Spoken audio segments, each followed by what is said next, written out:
Hi guys, and welcome back to my channel. For those of you that are new to me, I am Nicolia Williams, and I am a personal development coach teaching busy women to conquer their chaos and turn their message into their masterpiece. And so what I do, what I love doing, is I love helping women to write books. So taking a powerful message or a testimony and turning it into something that can change people's lives. And I also enjoy helping women to create an outcome and a desire in their life to help them to be the better version of themselves. So increasing their personal development skills, such as time management and goal setting and things like that.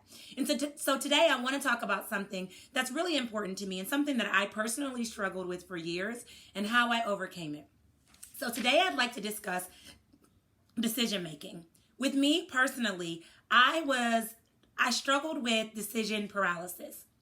So I'd have big things that would come up, whether it was changing a job or moving my house or determining my kids' daycare. I'd have decisions that would come up and I'd get paralyzed in these decisions.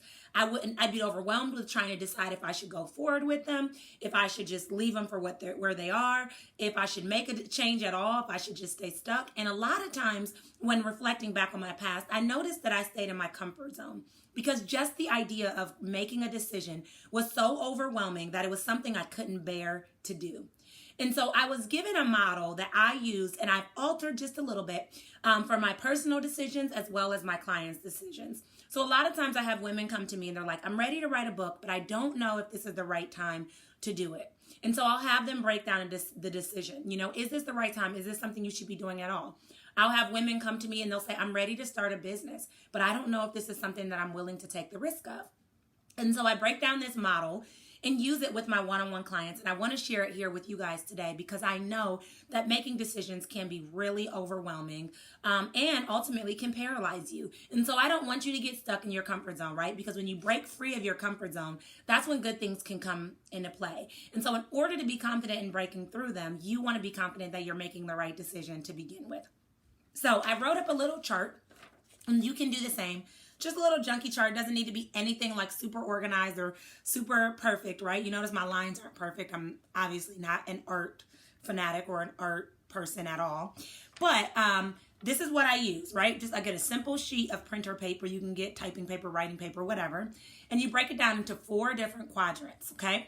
So on the top left, you're going to write what will happen if this goal happens, right? If this decision happens.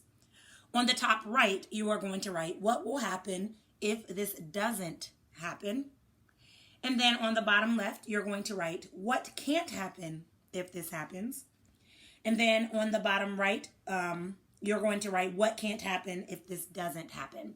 So these are the 4 quadrants that you want to break them into. And I'll break these questions down so that they make sense and they come all together for you. So the first quadrant is, what will happen if this happens? Let's say that you decide that you want to write a book, but you're trying to decide if this is a good decision, right? Should you invest in writing this book? Not only just invest money, but should you invest time?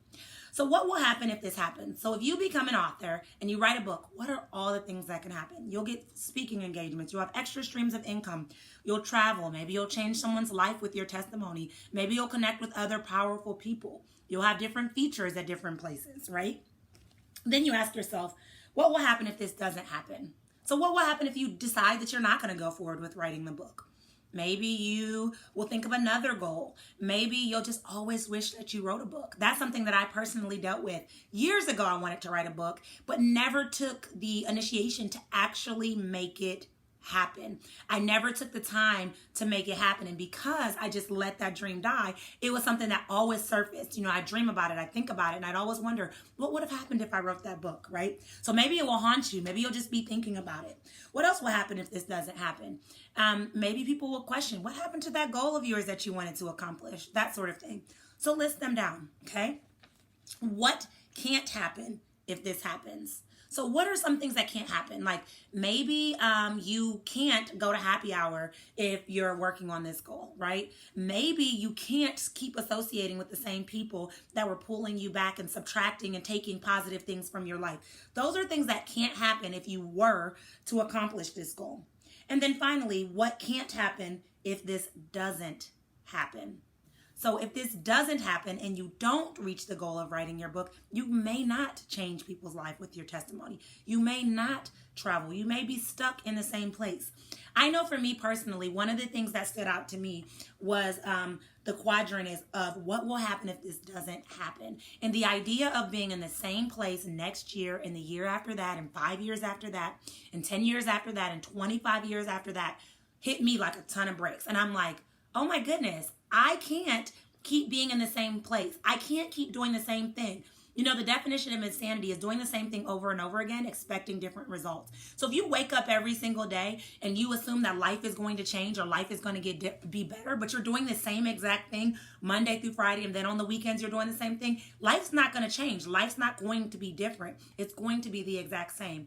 And for me, one of the big things was I like to travel. I like to move around and try to explore different places. And so when I thought about it and I said, well, I'm not going to be able to accomplish traveling because financially I wasn't going to be able to. And then I wasn't going to be able to travel in the ways that I wanted to because I wanted to travel and meet people and connect with powerful people. And so the idea of that not being able to happen because I was going to stay in my comfort zone was really powerful for me. And so when you think about that, I want you to really break that down and break it down. Get into it. Maybe ask somebody that you love, your spouse, your parent, your good friend, somebody you're close to. Ask them, like, how will your life be different if you make this decision? Not only in positive ways, but in negative ways. Because sometimes when we step outside of our comfort zone, there are things that don't go the way that we think that they should go. There are things that can be overwhelming or confusing for us. Not everything is going to be easy. But if the positive outweighs the negative, then it's ultimately a decision that you should consider risking to go forward and take. So I'm just going to break it down one more time. So you guys have it, and you can get your own sheet of paper out and break it down. What will happen if this happens is the first quadrant. Second quadrant is what will happen if this doesn't happen. The third quadrant is what can't happen if this happens. And then the fourth quadrant is what can't happen if this doesn't happen. Okay, so take your time to really reflect on this. Set aside some time. Give yourself 30 minutes, an hour, and really break it down. And even consider writing it down and then coming back to it later because more ideas or more thoughts may come up of things that you need to add. So break it totally down so that you're able to get it all organized and ready to really reflect on making this decision. So comment below. Let me know how it's going, if you think you're doing well, that sort of thing. And I look forward to hearing how this decision matrix is going to help you to decide on your next major decision. All right, until next time, guys, continue with clarity. Bye.